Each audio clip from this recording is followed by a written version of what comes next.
அவர்கள் பேசும்போது குறிப்பிட்டிருந்தார் என்ன அப்படின்னா, நீங்க வேண்டுன்னு 1.25 கோடி மக்கள் உங்களுக்கு வாக்களிச்சிருக்காங்க. நீங்க வேணான்னு 3.5 கோடி பேர் வாக்கு போட்டிருக்காங்க. மீதம் இருக்கக்கூடிய சுமார் 3 கோடியே 21 லட்சம் பேர் நம்பிக்கை கோருகின்ற இந்த கட்சிக்கு, உங்க கட்சிக்கு எதிராக வாக்களிச்சிருக்கு. கிட்டத்தட்ட 65% மக்களால நிராகரிக்கப்பட்ட ஒரு ஆட்சி மேல எங்களுக்கு மட்டும் இல்ல, உங்களுக்கு வாக்களிச்ச மக்களுக்கு கொஞ்சம் கொஞ்சமா நம்பிக்கை குறைஞ்சிட்டு வருது. நீங்க 35% வாக்குகள் தான் வாங்கியிருக்கீங்க.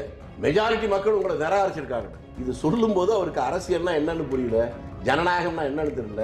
24 கட்சி கூட்டணியில் வாங்கின விட அவர் கூட வாங்கியிருக்காருல்ல, அதை ஏற்றுக்கிற எண்ணம் இல்லைன்னா என்ன அர்த்தம்? வக்கர புத்தியில நிதியோட அந்த வாதம் வந்து ஏற்கனவே திரும்பவும் அந்த வாதத்தை வைத்தார். அது ரொம்ப சொத்தையான வாதம், ரொம்ப சொத்தையான வாதம். இவருடைய நாலேஜை பொறுத்த வரைக்கும் டிஎம்கே எடுத்த 24% தான் முதல் இடத்துல, 21% எடுத்த ஏடிஎம்கே தான் 2வது இடத்துல, கடைசியா 34% எடுத்த டிவிகே தான் கடைசி இடத்துல இருக்கிறதா அவர் சொல்றாரு. நான் சொல்ல நம்ம பையன் 10ஆம் கிளாஸ் ஃபெயில் இவன் தான்.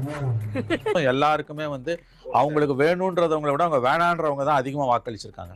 அது அளவுகோலை வச்சா கருணாநிதி 19 வருஷம் ஆண்டு இருக்க முடியாது, ஸ்டாலின் 5 வருஷம் ஆண்டு இருக்க முடியாது.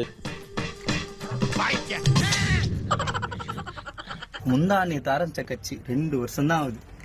யாரு கூட கூட்டணி இல்ல, தனியா நின்னு 108 சீட்டு ஜெயிச்சிருக்காப்ல. நீங்க திராவிட மாடல் அரசுக்கு 2000-2500 கோடி ரூபாய் விளம்பர செலவு பண்ணி கடைசியில என்னாச்சு தெரியுமா? உங்க திராவிட மாடல் ஐக்கான இருக்காரு மு.க. ஸ்டாலின், அவரே தோத்து போயிட்டாரு சொந்த தொகுதியில.